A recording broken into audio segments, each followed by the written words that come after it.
성경은 예수가 그리스도이심을 증거하는 하나님 말씀입니다. 성경은 두 가지를 계속 증거합니다. 예수 그리스도 복음과 그리스도 안에서 하나님이 건축하시는 교회에 대해서 계속 말씀하십니다. 에베소서는 그리스도 복음으로 우리가 받은 구원과 동시에 그리스도 안에서 세워지는 교회에 대해서 증거합니다. 교회는 만물을 그 발 아래 복종하게 하신 그리스도를 머리로 하는 그리스도의 몸입니다. 만물 안에서 만물을 충만케 하시는 이의 충만함이라 하셨습니다. 구원받은 우리는 그리스도를 터와 모퉁이 돌로 하여 성령 안에서 하나님이 거하실 처소로 지어져가는 교회입니다.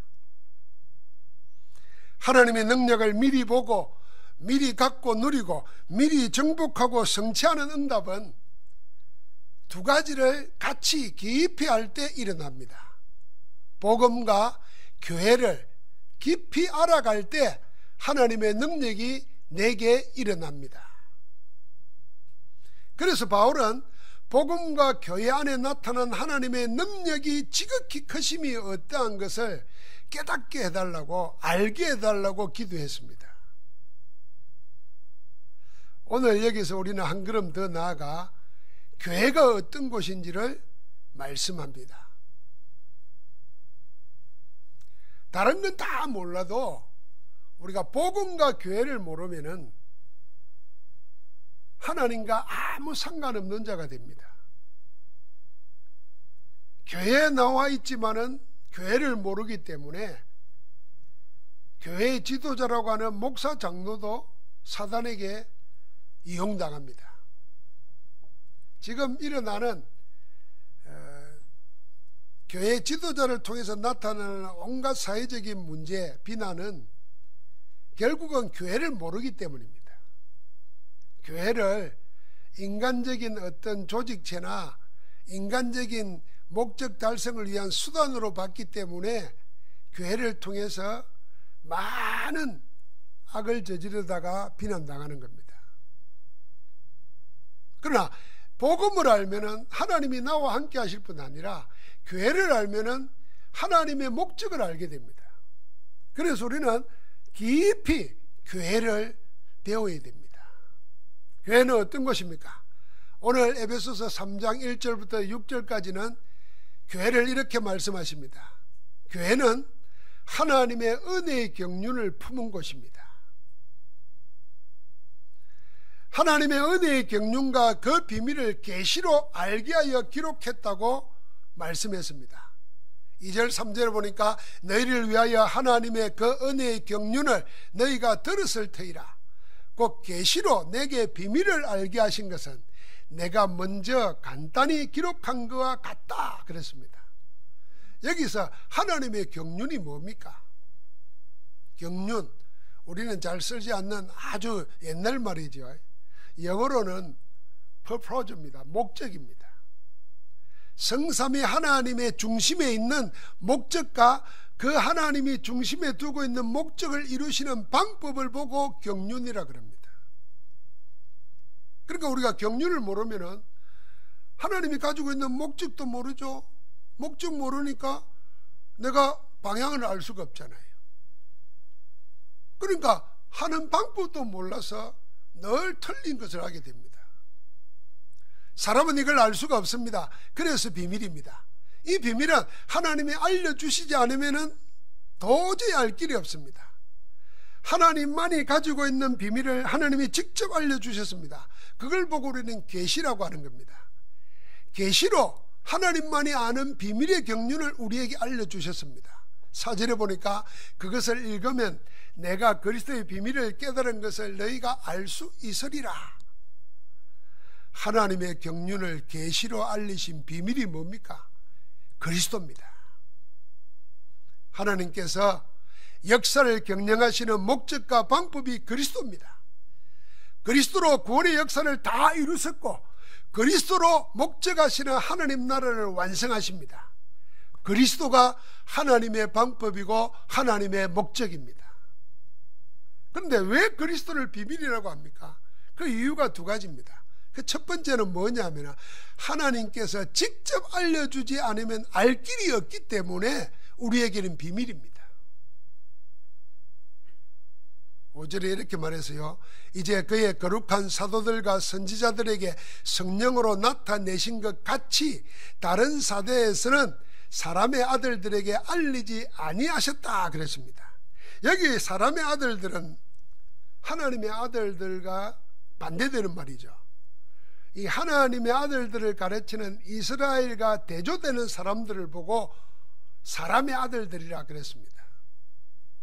이스라엘이 아닌 세상 사람, 이방인에게는 알리지 않았던, 그래서 이방인은 알 수 없었던 비밀, 이 비밀을 이제 성령께서 나타내셨다는 겁니다. 누구에게요? 사도와 선지자들에게 알게 했다는 것입니다. 다른 세대에서는 세상 사람들, 이방 사람들에게 알리지 않았던 것을 그리스도를 통해서 사도와 선지자들을 알게 했다는 겁니다. 그래서 이방인도 여기에 포함되어 있습니다. 고린도전서 1장 20절 21절에 보니까 하나님께서 이렇게 말씀하셨어요. 사람이 자기 지혜로는 하나님을 알 수 없어요. 복음을 알 수 없기 때문에 하나님은 전도에 미련한 것으로 믿는 자를 구원하시기를 기뻐하셨다 그랬습니다. 두 번째는 왜 그리스도를 비밀이라 합니까? 이것은요, 세상 사람뿐만 아니라 하나님의 사람이라는 이스라엘도 모르고 있기 때문입니다. 앞에는 세상 사람들이 몰랐지만 자칭 하나님의 사람이라고 하는 이스라엘 사람들도 모르고 있는 게 있습니다. 그래서 비밀입니다. 그리스도가 하나님이 계획하시고 이루시는 은혜의 경륜을 이스라엘은 예면했습니다. 하나님은 이방인들까지도 그리스도 안에서 구원받게 하려 하십니다. 모든 사람을 그리스도 안에서 구원받게 하시는 것이 하나님의 경륜의 목적입니다. 그러나 이스라엘은 이방인을 언약 밖의 사람이라고 상대도 하지 않았습니다. 좀 심한 말로 말하면 사람 취급도 안 했습니다. 짐승 취급했습니다. 하나님의 경륜과는 정반대로 행한 것입니다. 그래서 이는 이방인들이 복음으로 말미암아 그리스도 예수 안에서 함께 상속자가 되고 함께 지체가 되고 함께 약속에 참여하는 자가 됨이라. 그리스도는 성삼위 하나님께서 영광을 나타내신 하나님의 복음입니다. 그리스도 복음 안에서 이스라엘이 무시하고 예면당한 이방인들이 그리스도와 함께 하나님의 유업을 이을 상속자가 되었습니다. 하나님의 집을 이루는 지체가 되었습니다. 하나님이 반드시 이루실 약속에 들어있는 자가 되었습니다. 그래서 구원받은 이방인 우리를 보고 이제는 외인도 아니요 나그네도 아니요 오직 성도들과 동일한 시민이요 하나님의 근속이라고 하지 않았습니까? 하나님께서 계시로 알게 한 그리스도의 비밀은 이방인까지도 그리스도 안에서 하나님의 근속으로 구원받게 하는 하나님의 목적입니다. 그런데 세상 사람은 아예 이걸 모르고 스스로 하나님의 사람들이라고 말하는 이스라엘도 이걸 또 모르고 있는 것입니다. 이걸 이제 성령께서 사도와 선지자들의 복음을 통해서 우리에게 알게 했습니다. 비밀을 알게 된 겁니다. 그래서 그리스도 안에서 한 몸을 이루고 있는 교회는 우리만이 아니라 이방인 237 세계를 구원하시라는 하나님의 은혜의 경륜을 품는 곳이 교회인 겁니다. 유대교는 이걸 못 품었어요. 유대교는 세상을 지배하려고 하는 세상의 정치단체와 어쩌면 똑같습니다. 그러니까 메시아를 기다리되 우리를 이 로마의 억압에서 해방시켜 줄 자로 기다린 겁니다. 하나님의 나라는 이 땅에 속하지 않은 것이라 말하면서 하늘의 비밀을 말하는 예수 그리스도를 십자가에 못 박아 죽인 겁니다. 그러나 하나님의 경륜의 목적은 뭐냐면 모든 이방인 237 세계 전체를 그리스도로 하나님의 자녀되게 만드는 것, 그 경륜을 품은 데가 교회입니다. 여러분과 내가 그걸 품으면 교회인 겁니다. 하나님이 절대 주권을 가지고 경영하시는 역사의 목적과 방법이 실현된 곳, 그게 교회입니다. 교회는 어떤 곳입니까? 두 번째입니다. 237 세계에 그리스도를 전할, 오직 그리스도만을 전할 전도 제자를 불러 모은 곳이 교회입니다. 사도 바울은 바로 이 복음, 유대인만이 아닌 이방인들, 다시 말하면 237 세계를 위하는 복음의 일꾼이 되었습니다. 1절에 이랬죠. 이러므로 그리스도 예수의 일로 너희 이방인을 위하여 갇힌 자 된 내 바울은 그랬어요. 7절에는 이 복음을 위하여 그의 능력이 역사하시는 대로 내게 주신 하나님의 은혜의 선물을 따라 내가 일꾼이 되었노라 그랬습니다. 이방인을 위하여 복음의 일꾼된 바울은 그 전부가 하나님의 능력이고 하나님의 은혜의 선물이라고 했습니다. 자신은 모든 성도 중에서 지극히 작은 자보다 더 작다 그랬습니다. 그래서 이 237 세계를 살릴 이 큰 직무를 감당할 자가 못 된다 그랬습니다. 그런데도 하나님께서는 바울을 불러서 복음 전하는 이방인의 사도를 세웠습니다. 그 이유 한 가지를 바울이 깨달은 겁니다. 그게 8절과 9절입니다. 청량할 수 없는 그리스도의 풍성함을 이방인에게 전하게 하시고 영원부터 만물을 창조하신 하나님 속에 감춰졌던 비밀의 경륜이 어떠한 것을 드러내게 하려 하시려고 모든 성도 가운데 지극히 작은 자보다 더 작은 나를 불러 세웠다는 겁니다. 청량할 수 없는 그리스도의 풍성함을 이방인에게 전하려고, 그건 영원부터 만세 전부터 감춰졌던 것을 이제 나타내시려고. 로마서 16장은 그랬죠. 바울을 불러 세운 겁니다. 오늘 말씀 속에 지극히 작은 자보다 더 작은 나를 택하여서 청량할 수 없는 그리스도의 풍성함을 이방인에게 나타내려고 했다 그랬습니다. 작은 나를 통해서 청량할 길이 없는 그리스도의 풍성함을 드러내려고 자격 없는 나를 불렀다는 겁니다. 사랑하는 성도 여러분, 여기서 우리는 하나님의 음성을 들어야 됩니다. 바울을 그렇게 부르신 성삼위 하나님은 지금도 작은 자, 없는 자, 미련한 자를 불러서 자칭 큰 자, 자칭 가진 자, 지혜로운 자를 부끄럽게 만들어서 복음 안으로 들어오게 하려 하십니다. 고린도전서 1장 25절부터 31절에 보니까 그게 하나님이 일하시는 방법이라 그랬습니다. 너희를 봐라.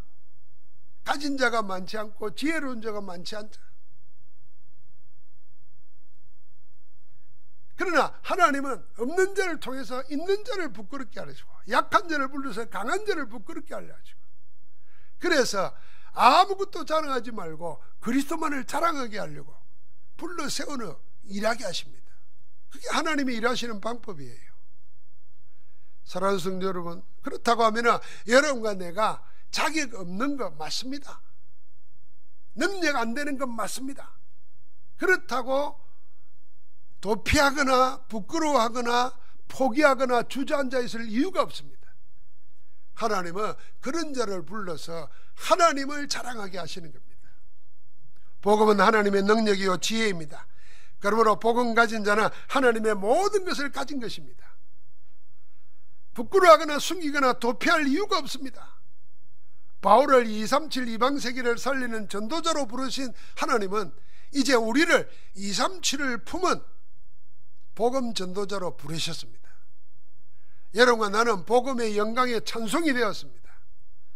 오직 복음으로 237 세계를 품고 복음의 영광을 찬송하고 복음의 영광을 기도하고 복음의 영광을 전파할 때입니다. 여러분, 교회는 하나님의 은혜의 경륜을 따라 이방인 237 세계를 가슴에 품고 살려야 되겠다는 복음 가진 전도 제자들이 모인 곳이 교회입니다. 교회는 건물만이 아닙니다. 교회는 전도 제자들의 모임이 교회고 교회가 우리입니다. 그래서 여러분과 나는 내 정체성은 교회라는 거 알아야 됩니다. 우리가 에베소서 1장 2장에서 봤죠. 내가 누구냐? 그리스도 예수 안에서 하나님의 거하실 처소로 지어져가는 교회입니다. 신령한 교회예요. 나의 정체성은 복음과 함께 교회 속에 있어야 됩니다. 그리고 교회와 함께 가는 겁니다. 이 교회에서 교회를 섬기는 것이 얼마나 귀한 일이고 영광스러운 일이고 큰 일인지 깨달아야 됩니다. 이걸 모르고 레위인, 이걸 모르고 성전에서 일하다가 멸망받은 사람들이 고라와 일당들입니다. 성막을 모르고 교회를 모르고 교회를 한다고 있었어요. 그러니까 모세에게 대항한 겁니다. 야, 너희만 거룩하냐? 우리도 거룩하고.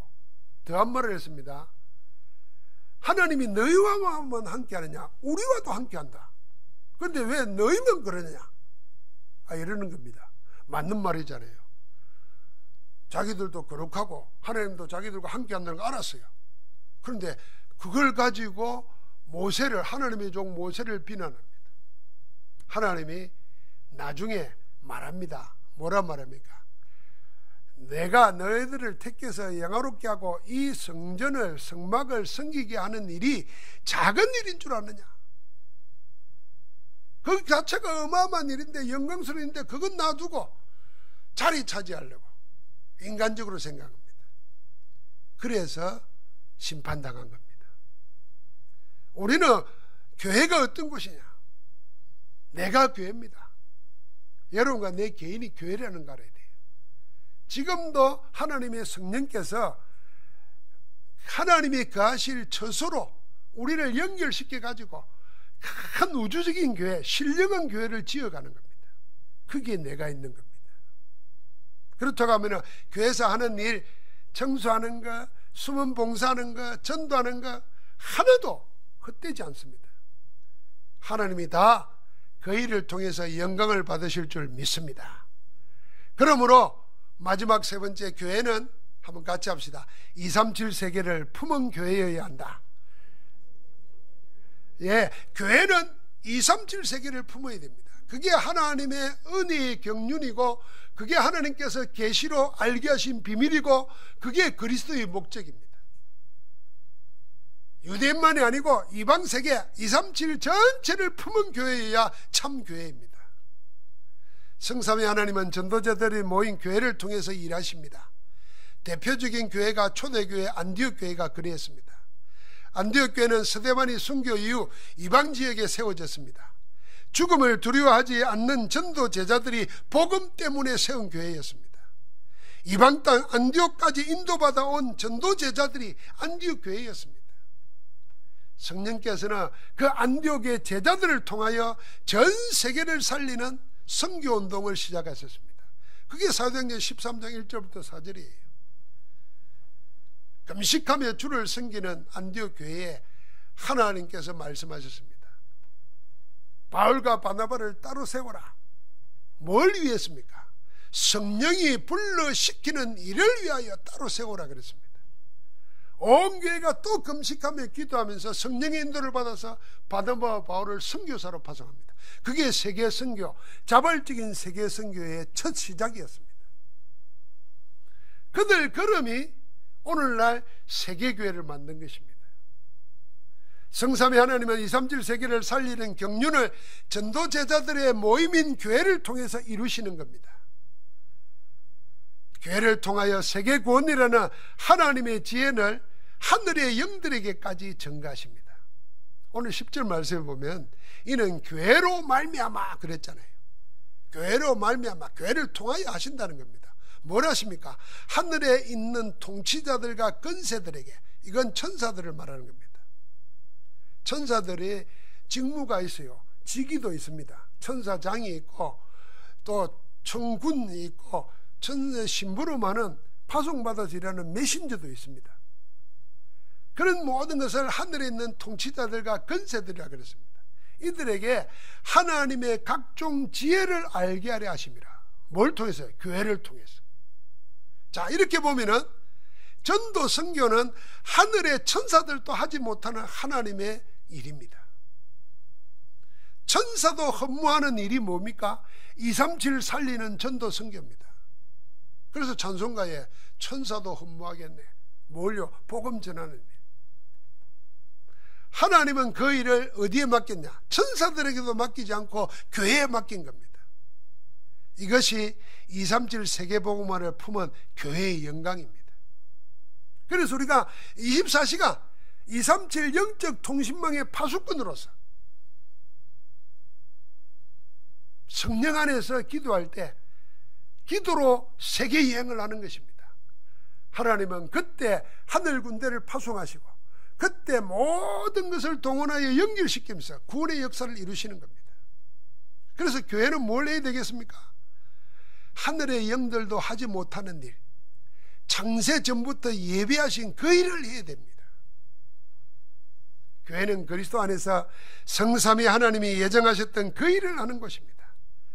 사단의 권세를 꺾는 영적 왕, 재앙받는 영적 제사장, 미래와 영혼을 살리는 영적 선지자로서 그리스도이신 예수를 증가하는 예수운동, 말씀운동, 복음운동하는 것이 교회입니다. 사실 교회는 정치운동하는 데가 아닙니다. 교회는 복지운동하는 데도 아닙니다. 교회는 사회운동하는 것도 아닙니다. 그건 다 활용해야 될 내용이지 목적이고 목표가 되면 안 됩니다. 온 세계가 힘을 합쳐서도 하지 못하는 일이 있습니다. 그게 복음입니다.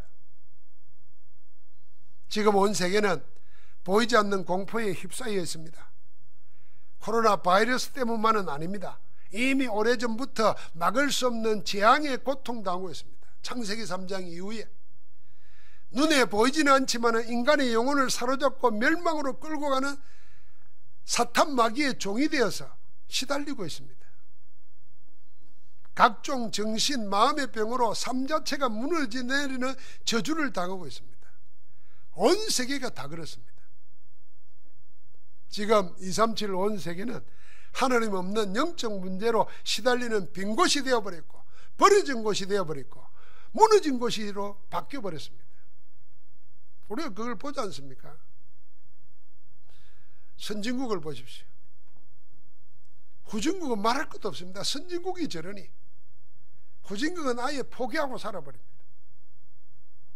코로나를 겁을 안 낸대요. 왜요? 이리 죽으나 저리 죽으나 죽는 거라니까. 마스크도 안 한답니다. 그러니까 역으로 경제는 일어난답니다. 그렇게 포기하고 사는 거예요. 온 세계는 교회가 증가하는 복음으로, 복음이라야 그리스도 안에서 담대히 확신 가지고 하나님께 나아갈 수 있습니다. 어떤 종교로도 어떤 노력으로도 어떤 선행으로도 하나님께 나아갈 길이 없습니다. 그래서 오직 교회가 전하는 예수 그리스도의 복음만으로 하나님께 담대함으로 나아갈 수 있습니다. 우리가 그 안에서 그를 믿음으로 말미암아 담대함과 확신을 가지고 하나님께 나아감을 얻느니라 그랬습니다. 성삼위 하나님은 교회를 통하여 237 세계를 살리기 원하십니다. 그게 하나님의 은혜의 경륜입니다. 하나님의 목적이고 하나님의 방법입니다. 교회를 통하여 237을 살리시기 원하신다. 사도 바울과 초대교회는 계시로 이 경륜의 비밀을 깨닫고는 성령의 인도를 따라 드로아에서 마게도나로 걸음을 옮겼습니다. 이방인에게로, 드로아에서 마게도나라는 그 말은 이방인에게로 237 세계를 향하여 담대하게 거침없이 나아간 겁니다. 그 때문에 감옥에 갇히는 고통도 당하고, 그런데 그 고통을 사도 바울은 뭐라 그러냐면 그것 때문에 내가 받는 환난 때문에 낙심하지 말아라. 너희의 영광이니라 그랬습니다. 여러분, 복음 때문에 받는 고통, 그것이 나의 영광이고 교회의 영광이라는 것입니다. 여러분 한번 생각해 보십시오. 내가 예수 그리스도 믿는다는 것 때문에 성경에 나오는 초대교회 성도들처럼 돌멩이를 맞아본 적이 있습니까? 아니면 모욕을 당해본 적이 있습니까? 만약에 세상이 좋아져서 한 번도 그런 일이 없다 그러면은 그 사람은 가장 귀한 것을 모르고 있을 수 있습니다. 죄 때문에 대신 고난당하고 십자가에 처형되면서 죽어야 되는 예수 그리스도의 고난의 의미와 깊이를 못 깨달을 수 있습니다. 그런데 우리가 내 잘못 때문이 아니고 오직 복음 때문에, 복음 전하려고 하는 전도 때문에 어려움을 당하고 비난을 받고 모욕을 당한다. 주의 고난에 참여함을 즐거워하고 기뻐해야 됩니다. 그래서 사도행전 4장에 보면은 매를 맞고 나오면서도 합당한 자가 되어서 기뻤다고 그랬잖아요. 그 의미입니다. 생각해 보십시오. 예수님 모른다 그러고 부인하고 배반하고 갔다. 성령 충만 받고 난 다음에 복음 때문에 매를 맞고 공갈 협박을 당하니까 자기들이 주님 버렸던가 그 자신들을 알잖아요. 그런데 이제는 복음 때문에 나를 죽음도 두려워하지 않고 매도 두려워하지 않고 복음 때문에 살 수 있게 되었구나. 하나님, 내가 나를 생각할 때 감사합니다. 지금 바울이 너의 영광이라 그랬습니다. 여러분, 이렇게 성령의 인도 따라가는 전도 제자들이 움직이는 곳마다 하나님이 경영하시는 구원의 역사가 들불같이 일어났습니다. 그들은 세 군데 분명한 방향을 가지고 움직였습니다. 첫 번째는 흑암을 장악한 온 세상을 복음으로 살리는 237 사역이었습니다. 두 번째는 오직 말씀과 기도로 재앙맞는 치유 사역이었습니다. 세 번째는 미래 현장을 살리는 렘넌트 서밋 사역을 했습니다. 237과 치유와 서밋이라는 방향을 정해놓고 그 방향으로 달려갔습니다. 하나님은 지금도 시대가 바뀌었다고 시대에 맞춰서 일하는 것이 아니고 성경에서 하셨던 대로 행하십니다. 우리가 시대 속에 하나님이 행하시는 것을 못 봐서 모르는 거지 하나님은 지금도 그렇게 하십니다. 초대교회처럼 우리도 237 치유 서밋의 빈 곳을 응답의 현장으로 만들어야 될 줄 믿습니다. 그러려면 이미 와 있는 다민족 현장을 찾아서 237 사역 응답의 현장으로 바꿔야 됩니다. 얼마나 감사합니까? 우리가 비행기 타고 외국 안 나도 그런 수고 그런 비용 안 들여도 우리나라 땅에서 이미 와 있는 다민족을 향해서 제자를 키우면 237 사역을 하는 겁니다. 여러분, 전 세계가 일본에도요 가난한 나라들이 먹고 살겠다는 이유 때문에 넘어와가지고 거기서 어쩌다가 결혼도 하고, 그러니까 뭐 한국에서는 마찬가지로 일본 사람들이 또 이혼하고 버리고 이러니까 살아야 되니까 그 다민족 아이들이 코로나에 되니까 일본 사람들은 도와주지도 않는가 봐요. 그러니까 그걸 제일교포 3세가 자기가 그 서름을 당했기 때문에 그들을 모아서 도와주더라고요. 반가워해. 그 집을 찾아 사는 걸 텔레비 영상에 나오는데 보니까 복음 가진 눈으로 보면 그들이 지금은 버려진 자 같고 지금은 아무 보잘것없는 가난한 자 같지만 복음이 들어갈 때 하나님이 약한 자, 버려진 자, 흩어진 자를 통해서 세계 살리는 하나님의 일을 이루는 전도자가 되는 겁니다. 우리에게도 그 일이 와 있는 거예요. 그래서 237 사역, 두 번째로 영적 문제에 시달리는 현장을 찾아서 영적 치유 응답을 줘야 됩니다. 모든 질병은 한참 뒤에 드러난 것뿐이지 그 원인은, 그 시작은 하나님 떠난 데서부터 시작됩니다. 그래서 그 정신세계는 세상에 하나님 없는 세상의 것으로 꽉 차 있지요. 살아가면서 경험한 것은 그 마음의 상처로 남아있지요. 병이 안 올 리가 없습니다. 그걸 현대화가 스트레스라고 하고 다 그리 말합니다만 우리는 창세기 3장 이후에 이미 와 있는 것이 드러나는 것뿐입니다. 그래서 의사가 병은 치료하지만 가장 근본적인 영적 치유는 오직 복음 가진 전도자들이 할 수 있는 겁니다. 천사도 허무하는 일이고 천사도 할 수 없는 일입니다. 이걸 응답 현장으로 되찾아야 됩니다. 미래가 무너지고 있습니다. 미래에 있는 현장 렘넌트 사역으로 서밋 응답의 현장으로 만들어내는 겁니다.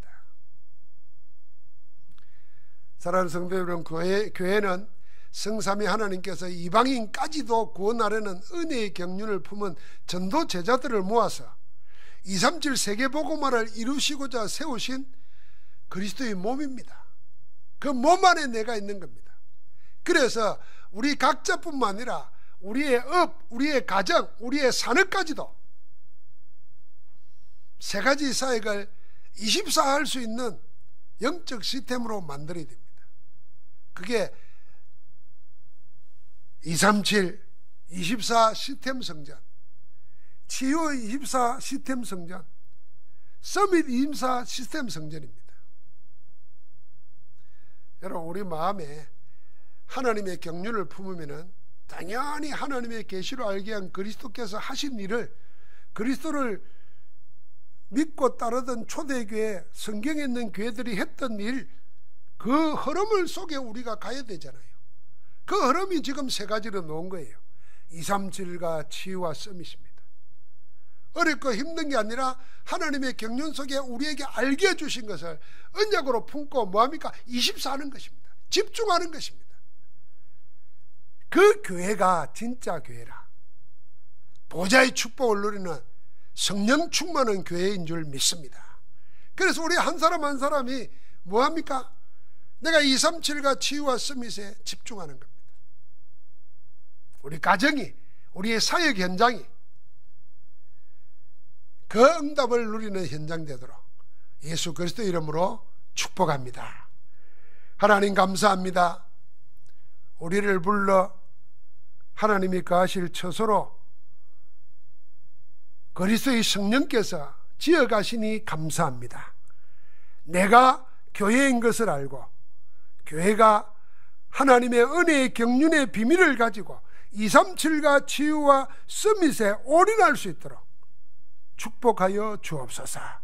237 치유 서밋에 24다가 25의 응답을 누리게 하시고 영원한 축복의 정인으로 세워지도록 역사하옵소서. 지금도 교회와 함께 하시는 우리 주 예수 그리스도 이름으로 기도하옵나이다. 아멘.